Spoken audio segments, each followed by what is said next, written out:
Hello and a warm welcome to the program Agric Today. I am Khadija Oluwatoyin. The focus on this episode of the program Agric Today will be the importance of organic farming curriculum in our tertiary institutions. Before we kick off, let's take a short video clip of what organic farming techniques looks like. Stay tuned.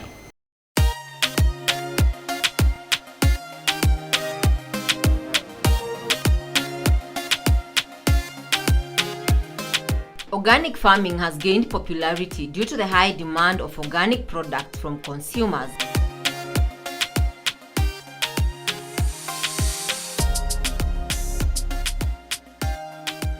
Today we visit a farm at Maimahiu in Nakuru County. The scenic view of the escarpment and excavators mining around the area ushered us to the 6-acre organic farm, which is surrounded by trees.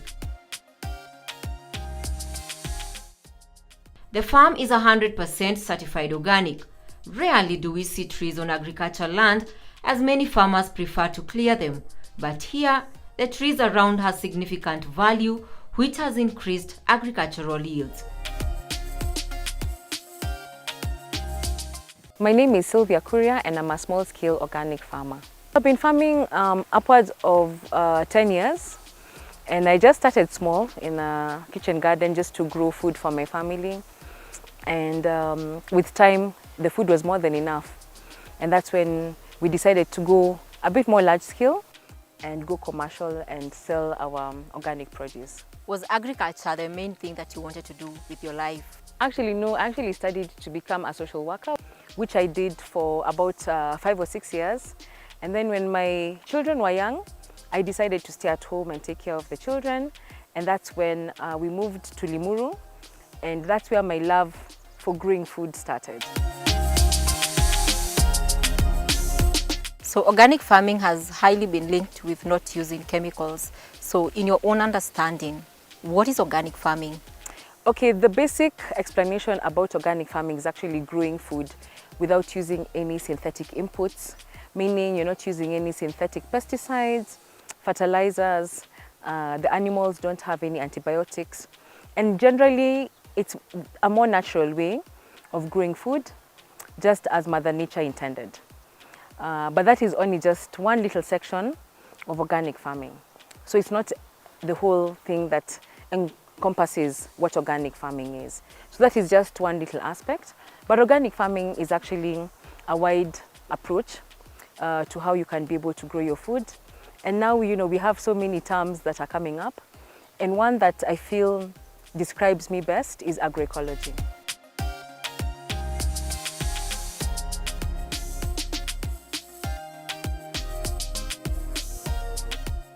It took me quite some time to, even to understand it myself, because I didn't even know that I was actually practicing agroecology for a very long time. But basically, there's a way in which nature works. So we are trying to mimic nature. So we are doing agriculture in a way that supports biodiversity and supports the natural way that farming is actually done. Why is having a wide range of vegetables essential in organic farming? One, we have to think about also of the nutrition of the families that are growing the food and the nutrition of our communities. So we are not just growing one particular kind of crop. Though again, I need to go back and say that you can also have organic farms that actually grow just one kind of crop. But in my opinion, it's okay, but it's not very sustainable, because the best way is to grow a wide variety of crops and also have animals that increase the biodiversity and also help the farm to be able to actually be more sustainable in the long term. So we actually have more than 20 different kinds of vegetables, fruits, and herbs that we grow here on our farms. On this just one bed, we planted some beans, we have millet, we have red cabbage, we have white cabbage, we have sunflower, we have cassava, and we also have sweet potatoes. And the wide variety of vegetables, fruits, and cereals that we grow will make sure that we are able to meet the nutritional needs, not only of my family, but also of the clients who also buy from us. And also, one good thing about biodiversity is that you're able to mitigate against the different risks that could come about in terms of poor rains, or like, like maybe you don't have good soil for one particular crop. But what we've done, like in this particular season, for example, we grew a lot of maize, which didn't do very well because the rains really failed. Last year, we didn't get good rains at all in the short rains. And this year in the long rains, can you imagine, we only got 4 days of rain? 4. 4 days of rain cannot sustain a maize crop. So we also grow drought-resistant crops like this beautiful sorghum that you can see right here. And this beautiful sorghum plantation that you see here will actually give us a very good harvest in comparison to the maize that did very dismally because the rains failed this season.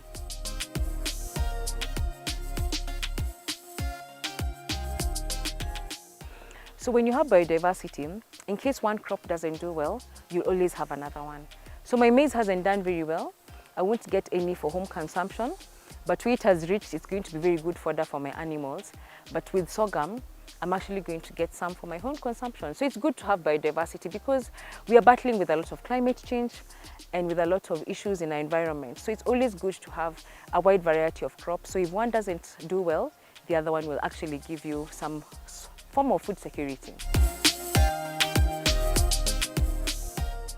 So in the next section, I want to show you the comparison between sorghum and maize that we planted this season, and you'll be able to see which crop did much better with very little rain.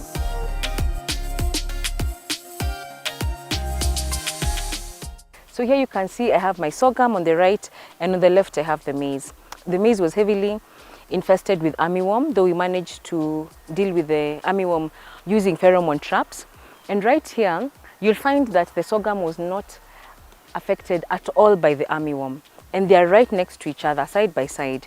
The maize is very short. I don't think I'm going to get any produce out of here because you only got about 45 days of rain this season, and yet the sorghum is thriving and I'm actually going to get a harvest. This is just a challenge for farmers and for many of us who are doing farming.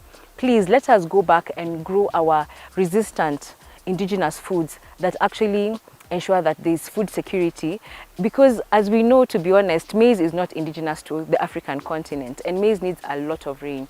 So even for us in semi-arid areas, it doesn't make sense to spend so much of our time and effort to plant maize, and yet sorghum and many millet varieties actually do very well with minimal rainfall. So you have quite a number of trees in your farm. Is this something you've done intentionally? Are you maybe going to clear them at some point? No, it's intentional, and this is what we call agroforestry. Agroforestry is also one other major aspect in agroecology. You'll find many times as farmers, you have a shamba and you clear everything and make it clean without even putting into consideration that trees actually play a very huge role in the success of your farm. Right here we've planted more than 2,000 trees on our farm, because when we came it was almost like a desert, and the trees have actually been very beneficial to our crops. We have planted 3 different kinds of trees. One, we plant trees, we plant agroforestry trees that actually help to fix nitrogen into the soil. As I said, when we came here, the soil was not very good, and we will not be able to get enough manure or enough fertilizer to actually make the soils be, rich to be able to grow food. So we planted trees. We plant nitrogen fixing trees. They fix nitrogen into the soil and actually help you get good crops. Then we've also planted crops for fodder, because sometimes it can get very dry and my animals still have to get enough fodder to eat. So I plant a lot of Caliandra and Lucena, which are agroforestry shrubs, and they really do help to make sure that even during the dry season, and they are evergreen trees and shrubs. So even during the dry season, I find that especially my cows and my sheep actually have enough food to actually take them through the dry season. And then we also plant a lot of indigenous fruit trees. In fact, most of the trees that we have in our tree nursery are indigenous.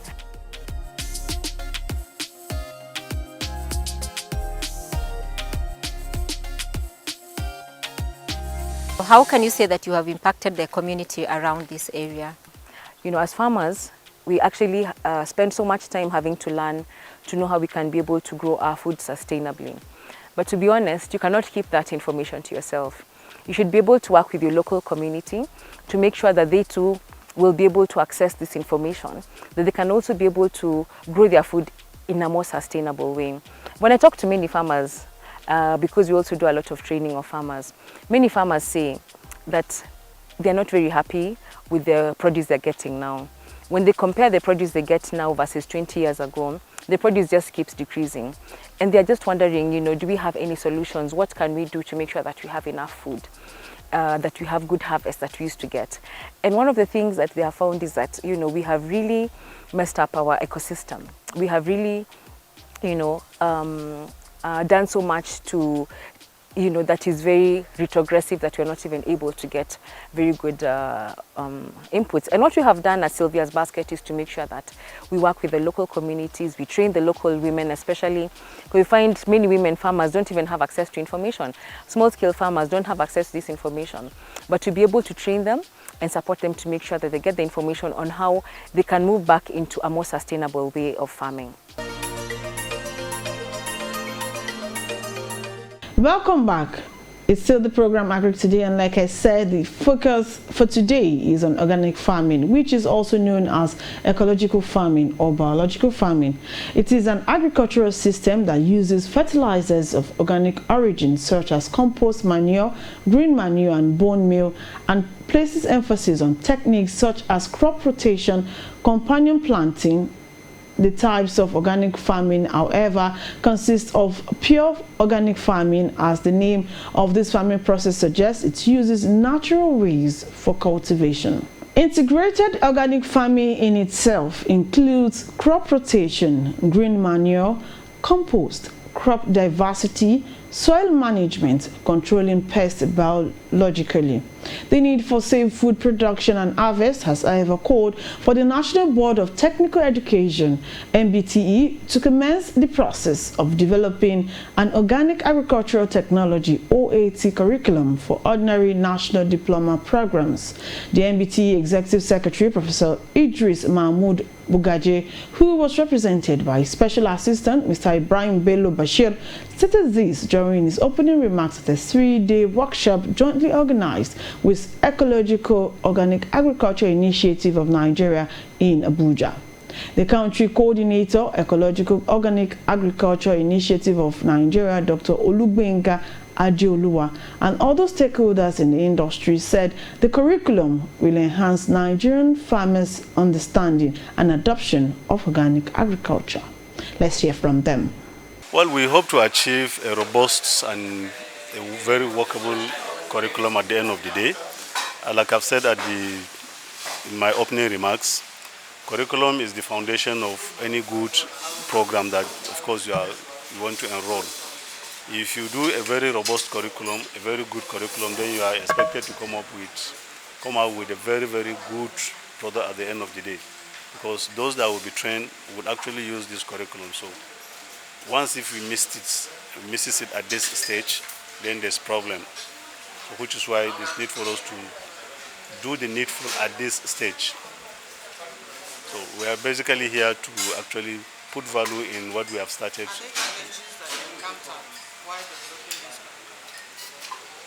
Well, challenges are, of course, challenges are always there.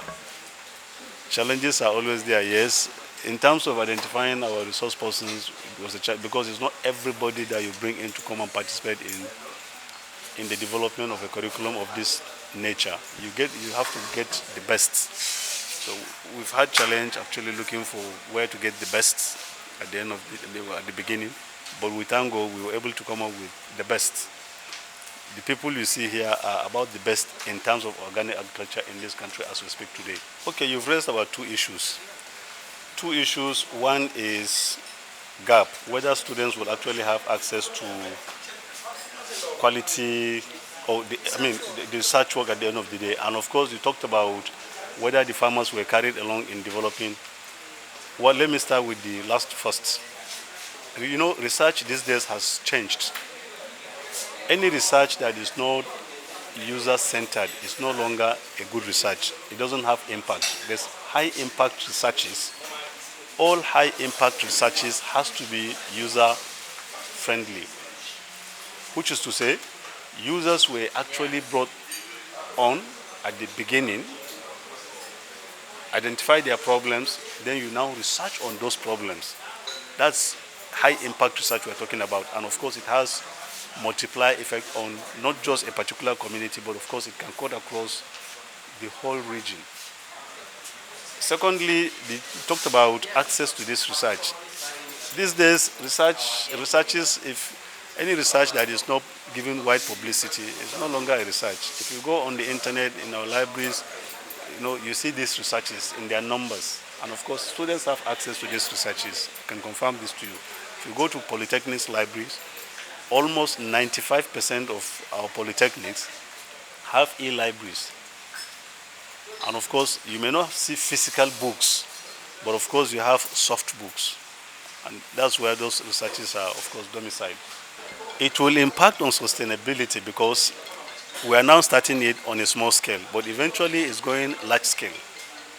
Once if it is done on a large scale, if this curriculum is developed, which is to say this curriculum will be implemented across the country, all institutions across the polytechnic sector, both in the north, in the east, in the west, all over.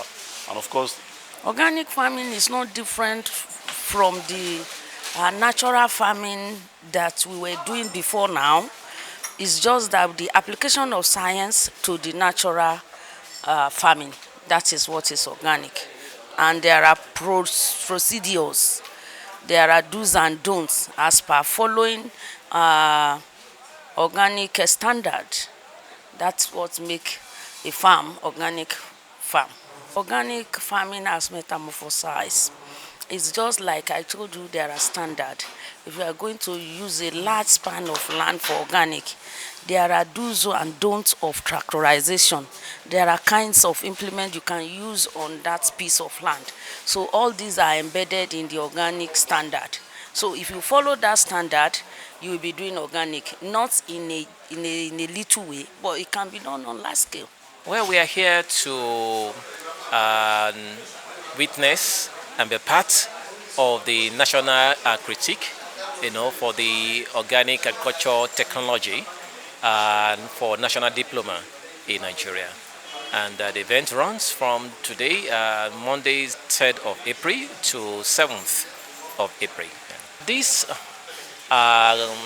curriculum, which will be the product of this workshop, is going to go a long way in, first of all, giving Nigerians the opportunity of understanding organic agriculture properly, and also providing job opportunities for many youth. Well, I wouldn't say youth alone, because it's also possible for somebody that even has a PhD in agriculture, in any field, to also go back, to do this, because people do that also for theology, and other courses. Somebody that is even a professor can also do, diploma in theology, and then people are proud of such, and that's what we are also expecting. And that is not only just about the youth, it's about as many that feel that they are relevant, feel that they have a gap to fill in development of organic agriculture in Nigeria, and they need the certificates. So we are hoping that many institutions offering national diploma in agriculture will uptake this, and then it can provide a lot of employment for Nigerians, not just for Nigerian system, but in West Africa and beyond, because our desire is to see products of this program anchoring organic agriculture businesses, starting them, theirs, working in different sectors, both in production, certification, processing, standard organizations, and then developmental organizations, including banks that want to maybe fund organic projects. So the opportunity is just endless, so to say. The first challenge that we want to bridge today is the proper understanding of the content of the curriculum. Because if the stakeholders, I'm talking about the resource persons, peradventure representing the trainers and the uptakers, of the products, if they don't have a good understanding or the confidence in the product, they may not be able to sell it. And so we are hoping that the stakeholders of this event will do justice to the content, that the product will be what everyone can be confident in, and then we can sell with all enthusiasm. And that is one. And we're also hoping that these products, the curriculum, when it's out, then it can be it can change the scenario of agricultural studies in our country.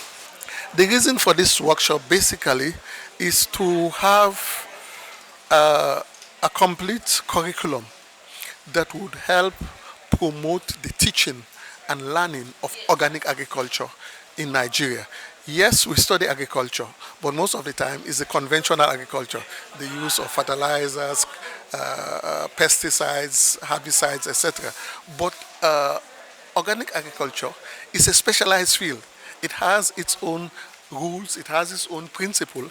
So the purpose of having this workshop is to have a very good curriculum for Nigeria that would help teach our students, our young people, about organic agriculture and how to go about it, in a very coordinated and holistic manner.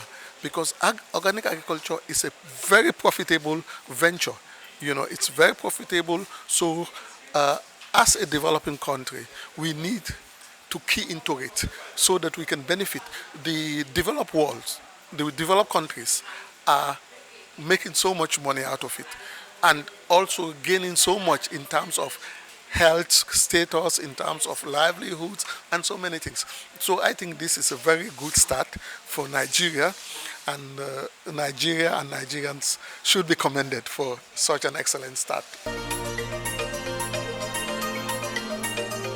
Speaking further on the nature of agribusiness, they called on youth to embrace agriculture as a means of business opportunity.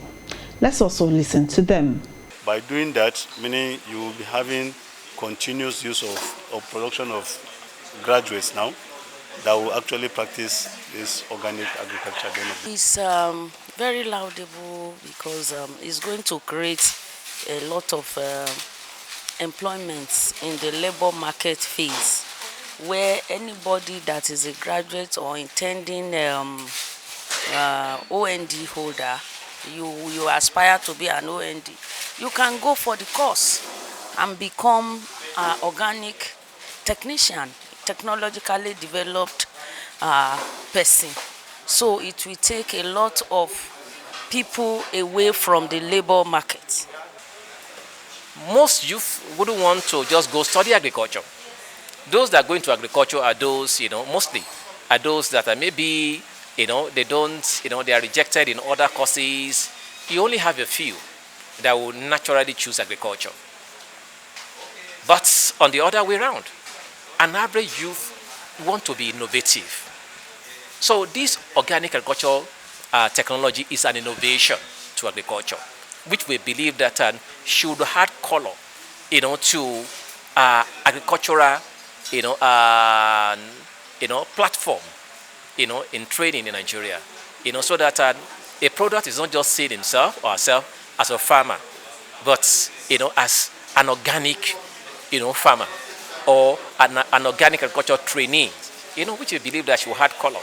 So instead of the government or the parents or the system struggling to have students, to fill the space in agricultural departments in our institutions, gladly we should be able to have many now that want to choose the organic agricultural technology.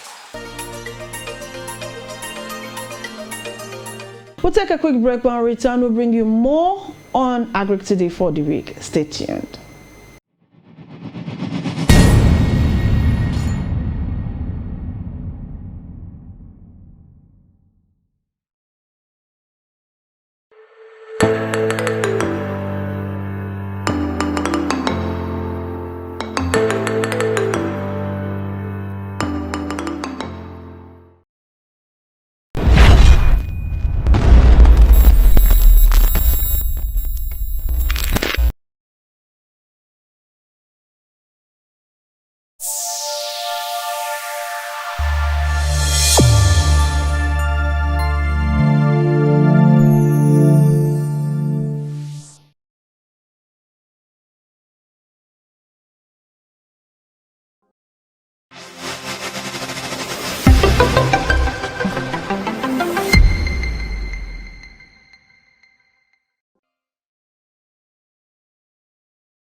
Okay, it's still the program Agric Today, and we have been talking about the developments of organic farming in Nigeria and the West Africa as a whole.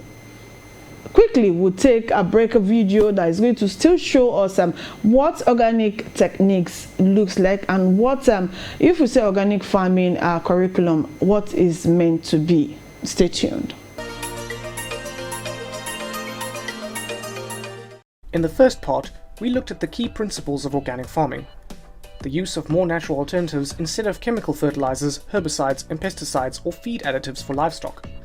This all sounds great, but there is more to the story. Organic farming isn't all good.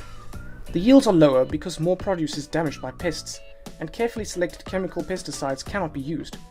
With an ever-growing world population, we have limited land to feed everyone from. So should we therefore just focus on maximizing yields? Or to get the same yields, more land would need to be farmed. Where would this surplus land come from? Cutting down our remaining forests and rainforests? This would be far worse for the environment, both in terms of climate change and biodiversity. A study in the UK found that a litre of organic milk requires 80% more land than conventional milk to produce. That's a lot more land, and makes you wonder whether organic foods are a luxury the world just cannot afford to provide. Interestingly, it has been found that some organic farming methods require more water than non-organic alternatives, a huge problem as droughts become more regular and water more scarce. Organic is not necessarily better for the environment either. Organic dairy farms do actually produce more methane per cow than conventional farms because of the diet of the cattle. Organic cows apparently burp twice as much as conventional cows. As methane is a greenhouse gas, this does not bode well for global warming. You also need to consider the air miles of your produce. In the UK, most of the food is imported. So if there is a conventionally farmed alternative from a local source, then it may be better for the environment to opt for that product. Scientists are still fiercely debating whether conventional or organic farming has a larger environmental footprint. So let's not expect opinions to be that clear yet. In the first video on organic farming, we looked at the theories on which organic farming is built. In reality, there is more flexibility on the rules that as long as you stay within them, you can sell your produce as organic. It is actually a big misconception that organic farms cannot use any pesticides.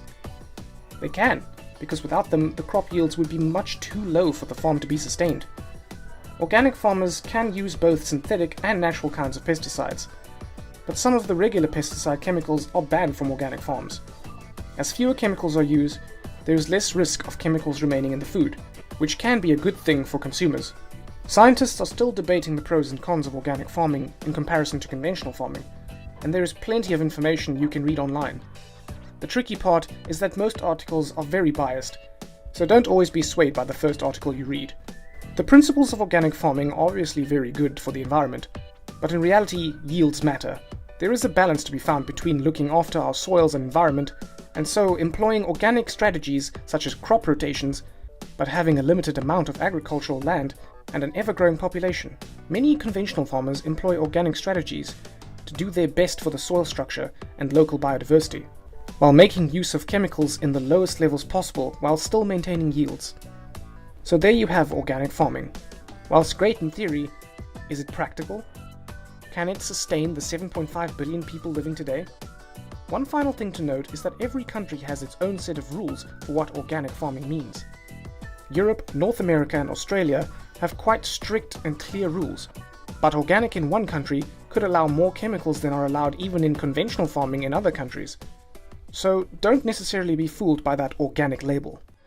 I will be interviewing one of my neighbors who has a tomato farm at his backyard and is making a lot of money. He invested into that tomato farm, and then right now I need to talk to him so that he can share with people about this wonderful opportunity of tomato farming. And he has a backyard, he has more backyard than we do, and he has been able to utilize this backyard to create a nice tomato farm. I just come into this one. I don't know, naturally, you have to get down into something that will produce daily staple food for one. So that is why I go down into this one. And I'm happy doing it. Though I am a teacher, but I still have to go into all this one. So it's a little tomato farm, and it's behind my backyard, you know. I just put it. I saw it at a friend's house, develop interest in that, and that is why I go into it. So it's so easy. Just take some ridges. If you want to have it, we build some ridges, and these are the thing. Though it is a bit tedious, if we are having all this bamboo and some other thing that you use in staking, that is the thing. Then we use rope to tie it, and it is a normal thing, what very many people do somewhere else. So this is it. So tomato is so tender. The stem, you know, it's a herbaceous plant. They're so tender, very. It needs a little water. Just let me say that one. It's so tender.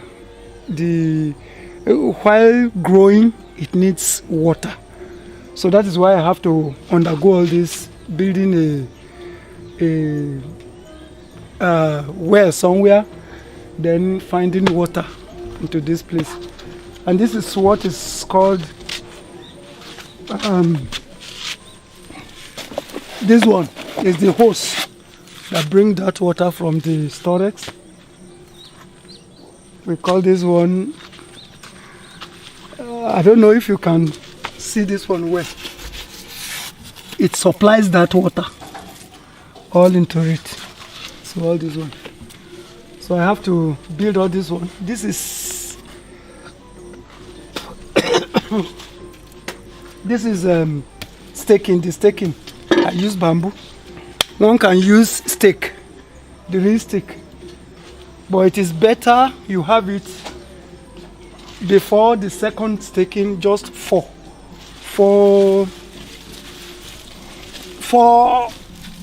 tomatoes.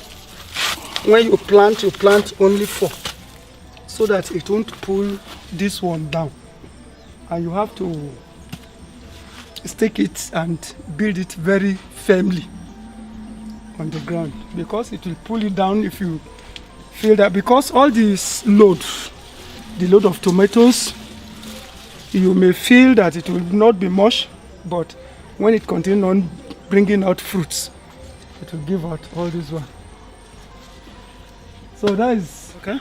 Now, if someone wants to start, how much does a person need to start this backyard tomato farm? Like, how much does a person need? Not like a bigger quantity, but like your own estimation. How much do you think a person needs, in this backyard tomato farm? Tomato farm. Yeah. Well, there are sachets. They sell in sachet. They give it in sizes, but the biggest size is 9,500. That is Phosphilia platinum tomato seed. So it's 9,500 for now. I don't know what it will be by tomorrow. Then all like that, we can have half of that. It will be going down. So depending on the number. And that one, I think it will be well up to 2,000 seeds inside. So if we have to do a little nursery somewhere, allow it to grow. When it grows, let me bring just one that is like that. It is here. When it grows up till this length, one can uproot, and it will be something 2 to 3 weeks, something about 21 days. So it will be a bit, is that more than this or like this? So we transplant it down on the ridges. So after 21 days, yeah, it will it will be like that. At least it will be so like this it or can be more. transplanted. Yeah, it can be transplanted. Then and when you want to have it, on my row now, I use poultry dungs. Okay. Poultry dungs. I will have my row like that, and I open it. I will open everything like this. I will open. Look at it now. You are looking at it. These are poultry dungs. Look at it inside. So I put it inside all like that, in the road like that. So I have a bigger quantity. Then if you put it like that, it will be up to 2 weeks. When you leave it for 2 weeks, it must have killed the, we call it, when tomato is growing, there are some that will plant it at the backyard like that. If you leave it to grow like that, it will get down to an extent of producing seeds. It will now be going down. It will be dying. This is the work of some, is that fungi or insects or some other thing. But the biggest part of it is this, what do you call this one? There is a microbes that used to disturb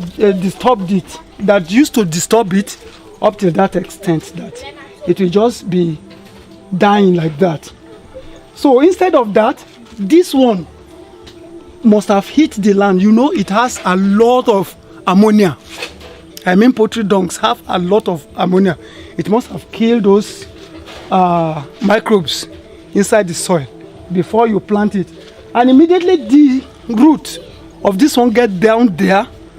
If it is not up to 2 weeks, it might harm the tomatoes. But if it is up to 2 weeks, it must have got, it must have, I think, is that become lesser in that ammonia or some other thing. So it will not kill the tomatoes again. It will just be absorbing it as good nutrients. So that is how I get down into this. So the best, you know, I got that poultry dungs now. If you can get someone that is having poultry, you can easily have that one and put it. So it will surely be free. Somehow. So considering the food insecurity in Nigeria, do you advise Nigerians to, especially people from the southwest, to do some kind of backyard farming as you have done here? In fact, if I can get down into town crier like people that do it in the olden days, I would have gone into that one. I have taken 2 of my teachers that are like me. I've taken them into this farming, and they are enjoying it today. And somebody, a teacher like me, invites me and show me all this one. And I started on that, and I see that, no, it is bringing out something. At least you can see the little one I am having now. Look at what I'm having today. Just a day. So you can see that I've not finished up harvesting. So you will know that it can bring out. The only problem is getting water. Because if you don't have a means of giving them water when there are 2 or 3 days drought, in fact, you will see it on their leaves. It will be going down. So that's the biggest part of it. The only thing that needs a little financial something. So what are the challenges when it comes to this backyard tomatoes farming? Like, what challenges should people be ready to face? Like, what kind of challenge? Well, you will see now how I had gone down into fencing. The first one I did here, I am struggling with this neighbors. Like say I said, I struggle with these thieves and some others. They will come down through that other side and come down and harvest, even at night, at times. So it is one of those challenges. Then, like I said, if you don't have enough water for it, surely, because all our well, just building a small well, if it is not the one that is so, the water is much, you may not be able, it may not be able to supply this one and supply that of household need. So that's another challenge, very big one. Then if I can get borehole now, in fact, I will be so convenient.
My name is Rita Otu.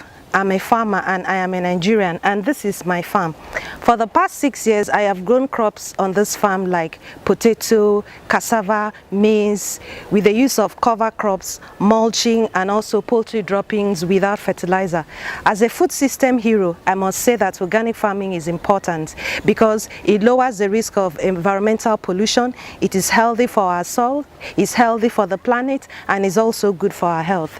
So I want to use this medium to encourage farmers for us to create awareness on the importance of organic farming while we solicit funds from governments to support farms and farmers. So farmers, organic is life, and let's go organic! Every week I have to harvest it. So right now this one is ready for harvest, and I also decided to plant some of the water leaf from the stems. So that's what I want to show you, but please check the other video out. I have a video that I recorded showing you how to plant water leaf from the stems. So please don't forget to check that video out, and I want to show you again how to plant it from the stems in case you missed my first video. So this is the leftover from what I harvested the last time. Guys, this is the leftover from what I planted last week. Immediately I harvested the fresh one, I planted it right here. If you remember, here we had our cucumbers and some jama. So I took out the jama and planted this one. You see, it's just 1 week. 1 week after, we already have water leaf, and it will soon be ready for harvest. That is right from the stems. Look at that. It's not in the ground, it's not in the soil, but it is growing on its own. You see how easy it is to grow water leaf, guys?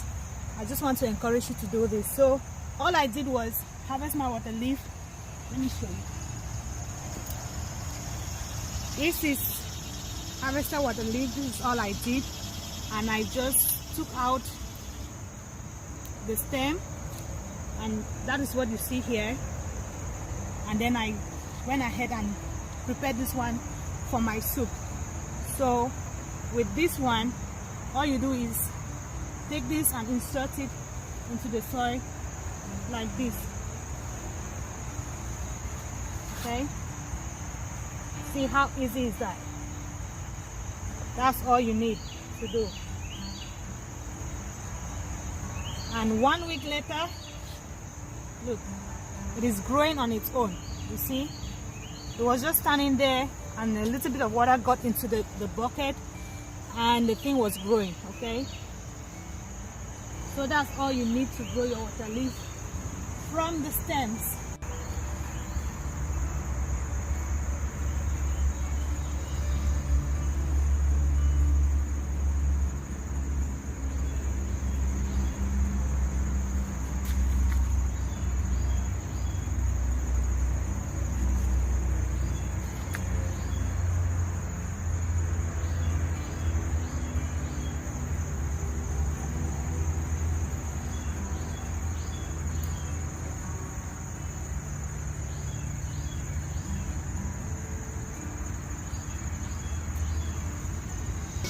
So I just finished working on this bed. You see, I softened it. I took out the water leaf, took out the weed, and put the weed underneath my cocoyams, like here.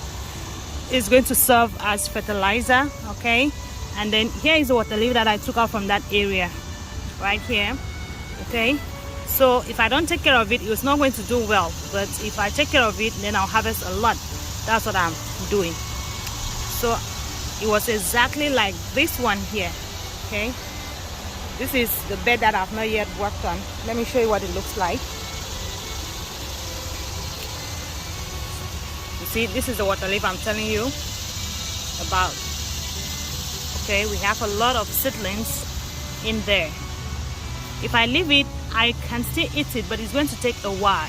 Like this one, you see, it is ready to be harvested. But it took a longer time to grow this tall as compared to the ones that I planted. Okay, so I'm going to do exactly the same thing that I did here. I started doing it on this one, and I was like, oh, why are you not recording this to show your subscribers what they can do in case something is failing and they want to make a good use of their soil. You know, it is very difficult to even find a little portion like this in America to plant. So I will not have I'll not let any portion of my garden to waste when I can, you know, transform it to plant something that I can eat, because it is receiving water, right? I have a sprinkling system that I'm going to be showing you guys in another video, because I'm not around this this garden as much as I was 2 years ago. I had to come up with a sprinkling system that will help me to, you know, keep the garden going, because I can't drive here every day to water the garden and go back. No, that is too much. So since this portion of the garden is receiving water, it is important that I make good use of that water, right? So I'm going to do it, and in a couple of weeks I'm going to give you guys an update.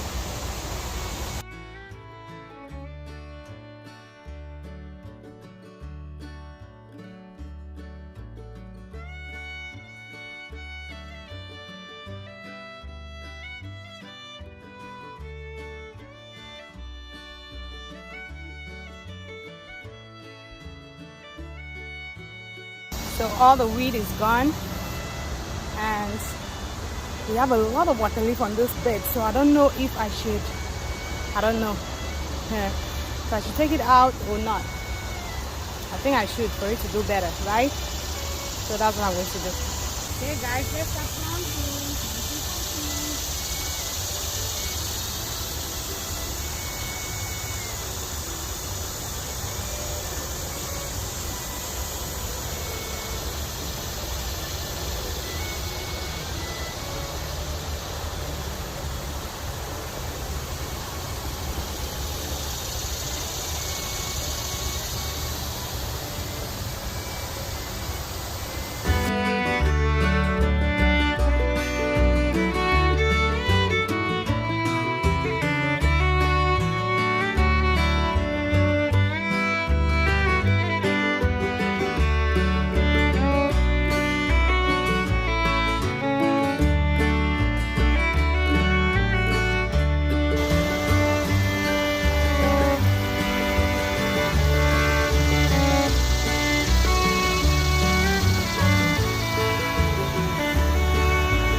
The move for the curriculum, according to stakeholders, is aimed at providing employment for Nigerian seeming youth, West Africans and beyond. This is how we wrap it up on today's episode of Agric Today. I hope you enjoyed every bit of it, and of course you are more enlightened as regards what organic agriculture is. I am your host, Khadija Oluwatoyin. Thanking you for staying with us.